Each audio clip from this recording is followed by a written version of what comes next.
The black horse staggered through the endless dunes, his hooves sinking into the scorched sand. Wind hissed across the barren land like a warning, stinging his eyes and brushing dust against his sleek, sunburnt coat. His breath came in shudders. Days had passed without water. His flanks trembled with each step, and still he moved forward, drawn not by hope but by the memory of survival. The desert did not pity him. Its silence was not merciful, only hollow. 1,000 miles of sun-glared nothingness stretched around. Him, a world reduced to light, heat, and bone-deep thirst. Then, against the horizon, water. A shimmer, a whisper of blue tucked between rock and dune. He stumbled toward it, heart racing, tongue thick with dust. The tiny pool glittered like a promise, but as he neared it, he stopped. A stone, heavy, round, unmoving, sat in the middle of the spring's mouth. The water pooled beneath it, unreachable. The horse lowered his head, lips trembling, but no matter how he tried, he could not drink. The stone blocked everything. His legs buckled. He stood still, a monument of suffering under the sky. It might have ended there. But then came the girl. She was small and silent, wrapped in a worn blue scarf that fluttered behind her like the last wing of a bird. Her steps were careful, the way a child walks through a graveyard. Dust clung to her skin. Her lips were cracked, and her eyes, wide, solemn, dark, held the quiet of someone who had stopped expecting kindness. She saw the horse. He did not move. She didn't either. Time hung between them. Then, wordless, she stepped toward the stone. Her fingers, brown and raw, pressed against it. She leaned her weight, strained, pushed with everything her tiny body could give. The rock shifted. Sand crumbled. With a final shove, it rolled aside and settled into the earth. Water trickled. Out. The horse didn't move, still too afraid. The girl knelt by the spring, cupped her hands, and dipped them into the pool. She raised her palms and held them out to him, water spilling slowly through her fingers. "Drink," she whispered. The horse took a step forward, then another. He paused inches from her hands, nostrils flaring. Still, she waited. He lowered his head and drank.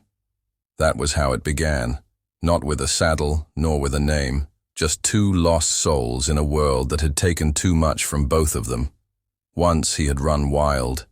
He had been born under stars, under a sky torn open by storms and silence.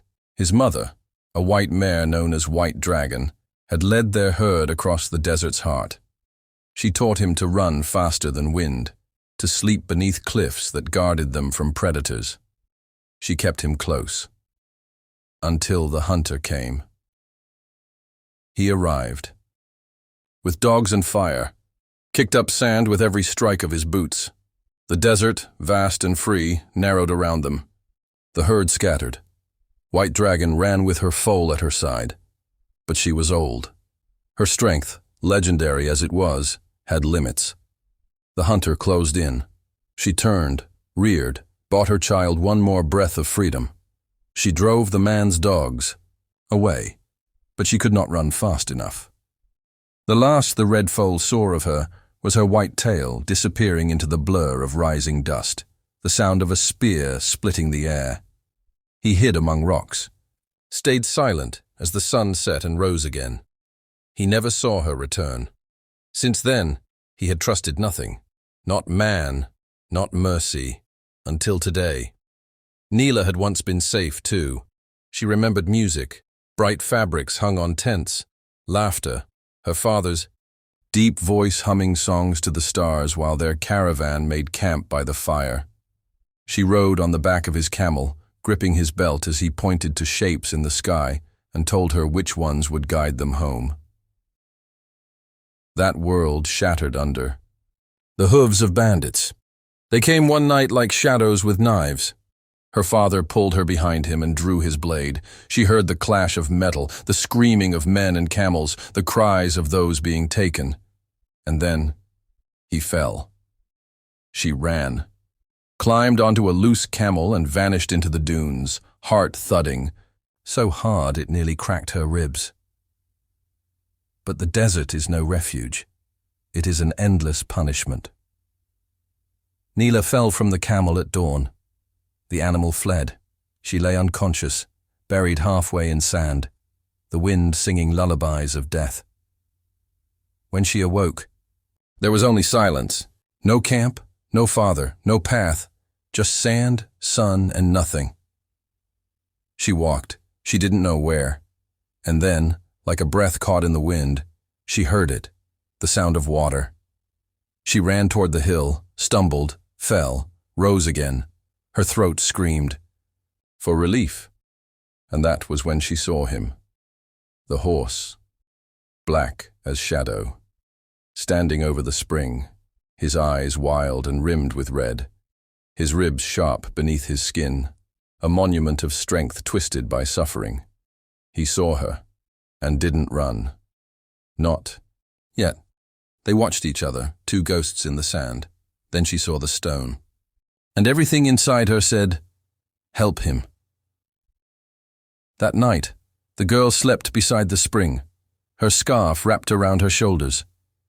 The horse stood a few feet away, unmoving. He did not sleep. He watched her, listened to the sound of her breathing. The stars came out one by one. The desert cooled. Somewhere in the distance, a jackal howled. But the girl didn't stir, and the horse didn't leave. In the morning, she woke slowly, eyes blinking against the light. She sat up, rubbed her hands together, and looked around. He was still there. She smiled, not with her mouth, but with her eyes. "You're still watching me," she said softly. The horse flinched at the sound, but he didn't run. They shared the spring again that morning. She drew water with her hands, offered it to him. He drank more quickly now. When they moved together. Not close, not yet. She walked. He followed, always a few paces, behind. Sometimes he would break away, trot toward the horizon, as if remembering he was wild. But he always looked back. And somehow, always came back. As if they were tied by something invisible. She began to talk to him. Told him about her father, her village near the edge of the desert, the songs he used to sing, the food she missed, the way her mother laughed. The horse didn't understand the words, but he listened. Every day he came a little closer. At night, he curled himself in the sand nearby. At dawn, he was there when she woke. And still, she gave him water. Still, she waited for him to trust. And then, one morning, something changed. He stepped close, so close she could see the grains of sand clinging to his eyelashes. His head lowered. She held out her hands once more. He drank, and then, softly, slowly, nudged her palm. She gasped, quiet and wide-eyed. "Thank you," she whispered. The horse's eyes reflected the sky. And in that moment, something was born. Not ownership, not command, but a bond made not from force, but from choice.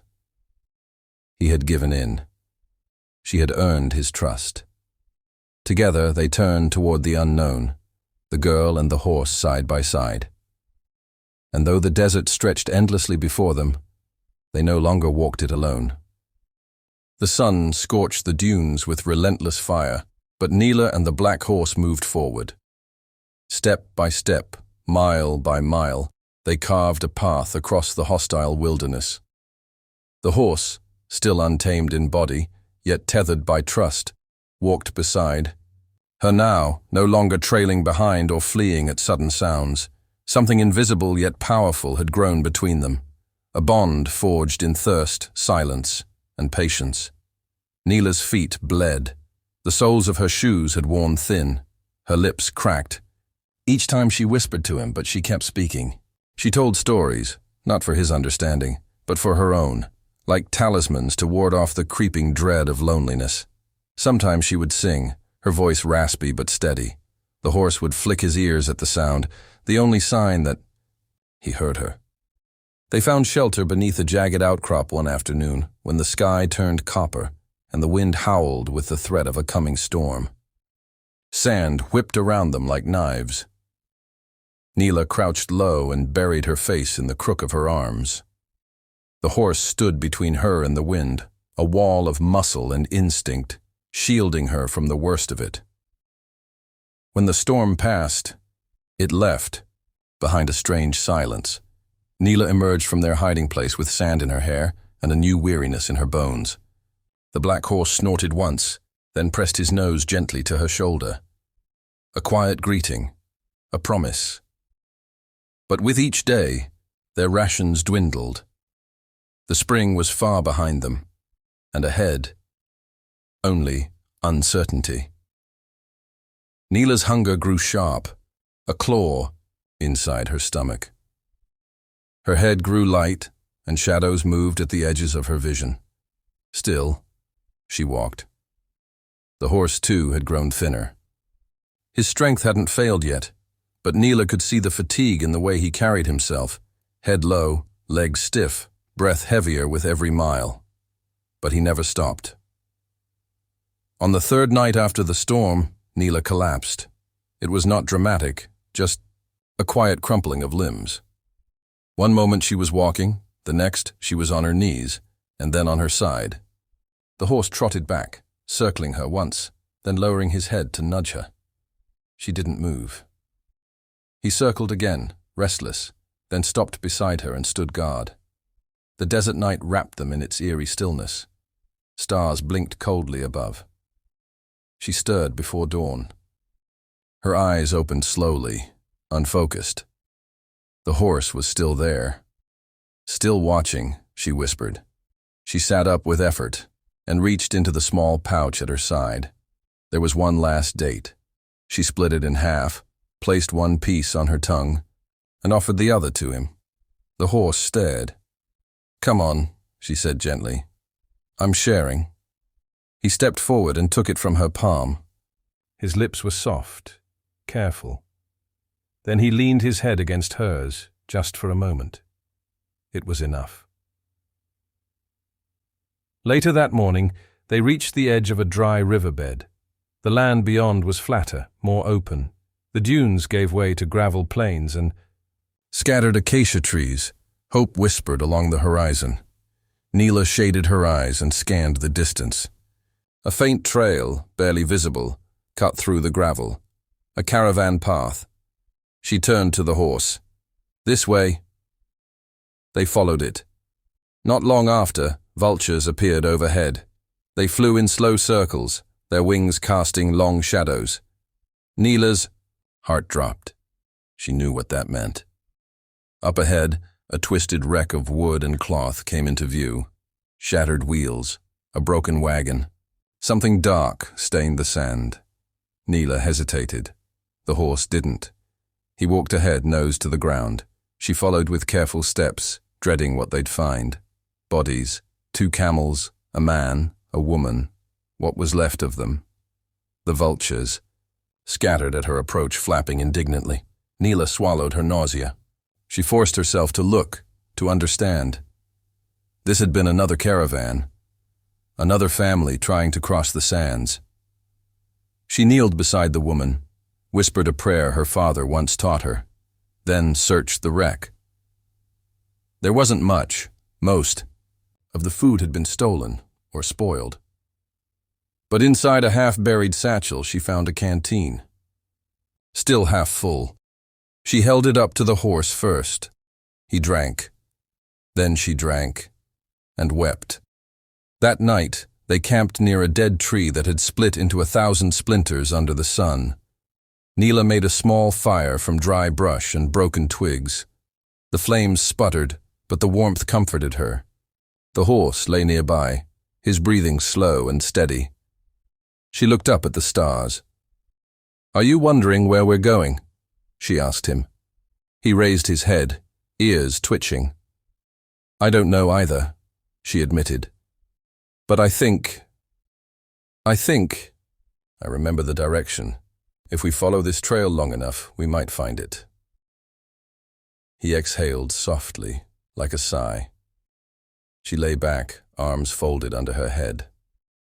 The fire crackled gently, a lullaby in the dark. Above them, the stars burned on, ancient, unblinking, unmoved. The days that followed tested everything they had. Once they ran from wolves, 3 of them, lean and desperate, drawn by the scent of sweat and blood. Neela threw stones and screamed until her throat tore, while the black horse turned and reared, his hooves lashing out. One wolf fell back, limping. The others hesitated, then slunk away, unwilling to pay the price. Neela collapsed again that night, this time not from hunger, but terror. Her small body shook beneath the stars. The horse stood over her until she could breathe again. Another day, they found a dying cactus. She broke it open, pressed its pulp between 2 stones, and sucked what little water it offered. She shared that too. Every step became a test of endurance, every breath a vow. They grew leaner, tougher, bound by fire and thirst and dust. And then, one morning, the earth changed. Neela felt it first. The wind shifted. The air smelled different. She climbed a rise and stared. Below them, nestled in the cradle of 2 hills, were buildings, mud walls, flat rooftops, smoke rising from small fires. Her village. She turned slowly toward the horse, eyes wide. "We made it," she whispered. "We actually made it." The horse stood still, unmoving. Then, he stepped closer. Together they walked down the hill, toward home. The village rose slowly into their senses, first as smoke and clay shapes in the distance, then as sounds. The faint bleat of goats, the clang of a blacksmith's hammer, the muffled call of a woman summoning her child. It was not large, and certainly not untouched by hardship, but to Neela, it was a miracle carved into earth and stone. Her knees weakened as she stepped onto the first cobbled path, the village's scent of dust, grain, and humanity washing over her like a memory. People stared. She was unrecognizable, skin burned deep by the sun, hair knotted and crusted with salt and sand, clothes torn and dragging. But her eyes held a quiet fire, and beside her walked a horse whose sleek black hide caught the light like polished obsidian.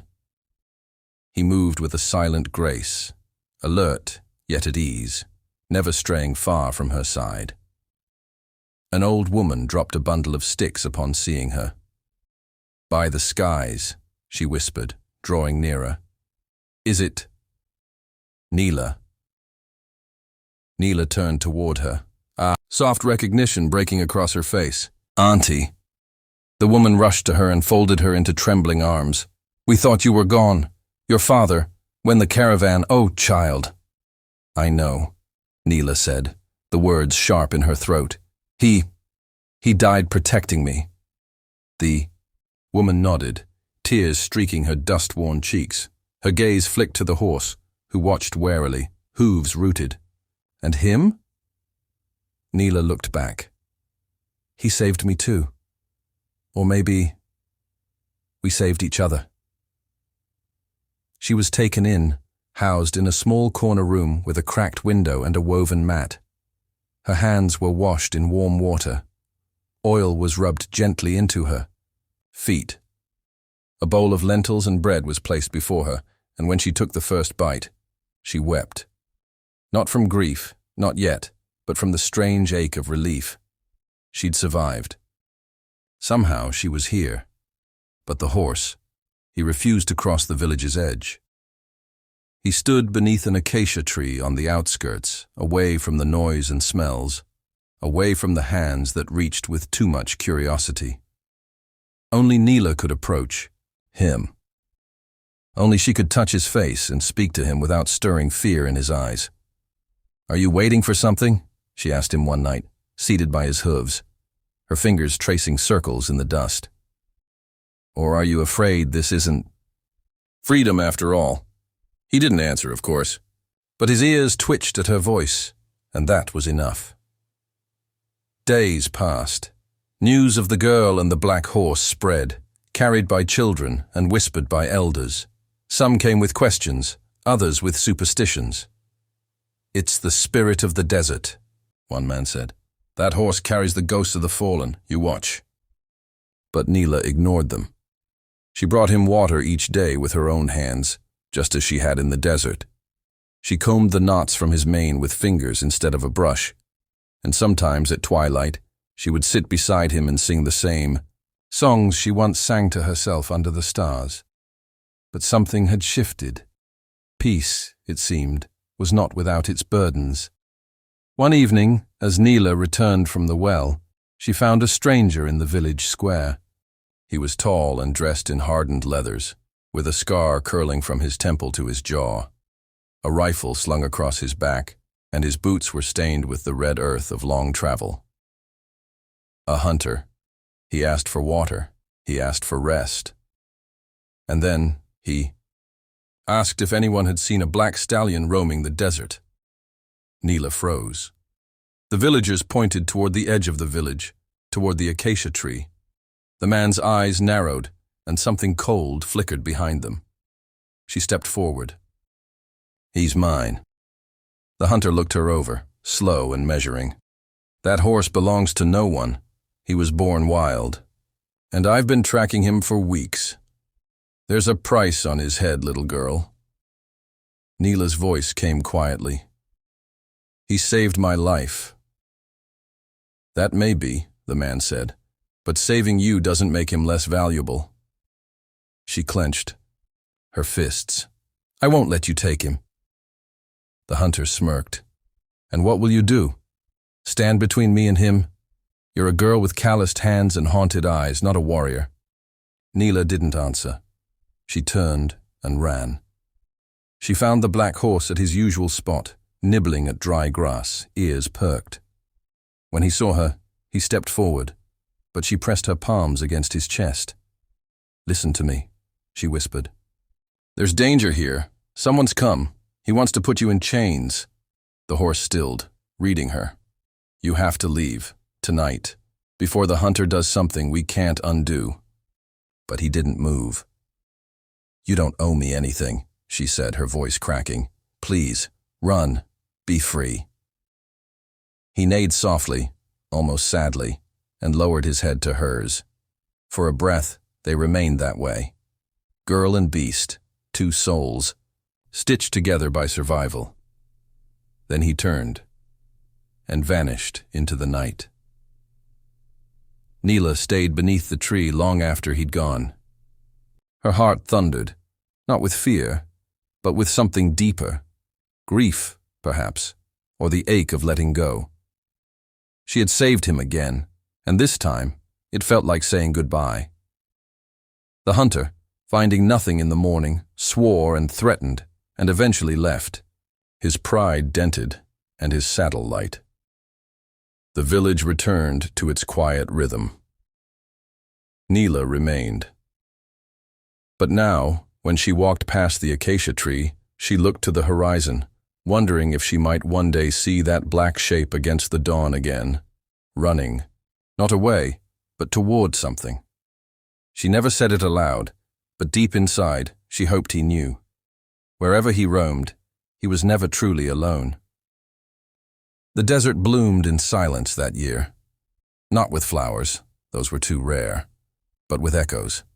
Footsteps retraced, wind curling through ravines, the faint hoofbeats of a memory too stubborn to fade. Neela, now stronger and older by months, that felt like years, began walking farther from the village each day. Her hands were no longer tender but sure. Her voice, once soft with fear, now held a quiet command. She had become part of the rhythm of the land, like the way sun carved shadows or how jackals cried at dusk. But even as she lived, part of her waited. She often returned to the acacia tree, sometimes with a strip of dried dates in her pocket, or a woven charm she thought might bring luck. She spoke less to others now, though her eyes watched everything. She was still that girl who had once bled on sand and sung to the stars. Only now, she was also something else.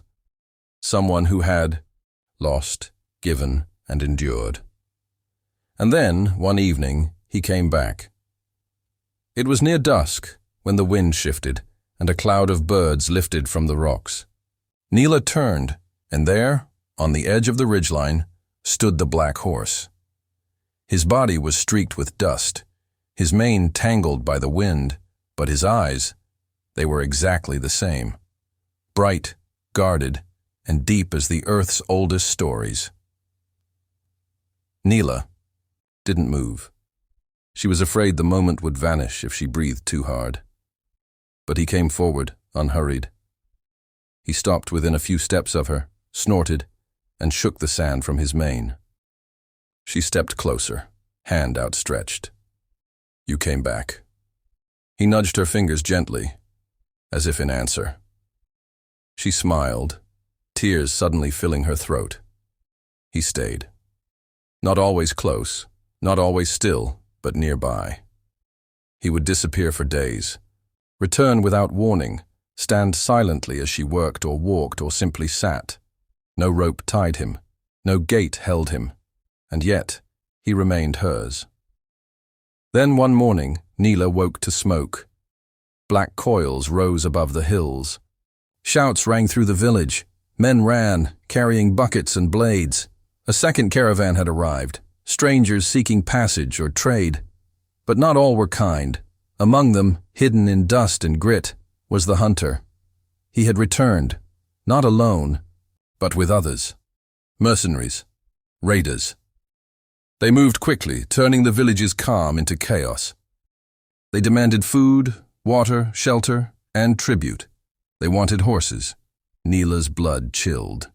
She ran. He wasn't under the tree, not in the clearing. Her heart pounded louder than her feet.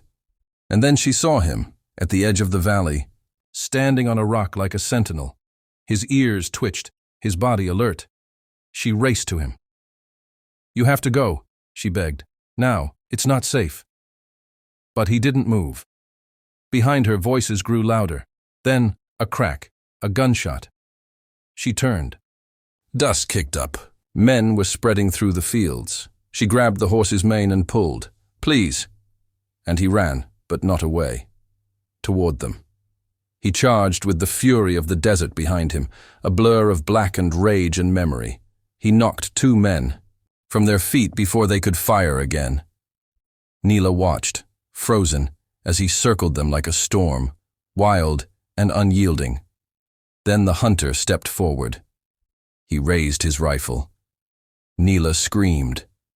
The shot rang. The black horse bucked hard and the bullet missed just barely. The hunter took aim again, but this time Neela was already running. She threw herself into his side, knocking the weapon from his hands. They both tumbled, dust flying. The horse reared. The raiders, panicked, began retreating. They hadn't come for a war. Within minutes, the rest of the village had rallied. The attackers fled into the dunes, the hunter among them limping and cursing. Silence returned, but it was different now. Neela stood, trembling beside the horse. She looked up at him. You came back, she whispered again. And you stayed. He leaned his head against her shoulder.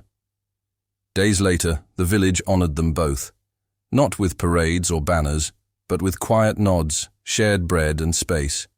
They no longer whispered stories of spirits or curses. Now they spoke of loyalty, of courage, of the black horse and the girl with sand in her blood and fire in her soul. Neela would never know where he had gone during those lost months. What dangers he had faced. But she understood something deeper now. He was no longer just a creature of the wild. He had chosen her, as she had once chosen him. They rode together often after that, though never far. He remained untethered, always, free to leave yet always returning, and in that balance, they found something rare. Trust. One evening, as the sky blushed into violet, Neela stood at the acacia tree. The horse grazed nearby, unbothered. She whispered, not to him, but to the wind, "You saved me, and I saved you. But maybe this us is the real rescue." He lifted his head as if in reply. And beneath the stars, where the desert once swallowed sorrow, two survivors stood not as broken things, but as companions stitched together by fate and choice. The wind carried no more cries that night, only peace.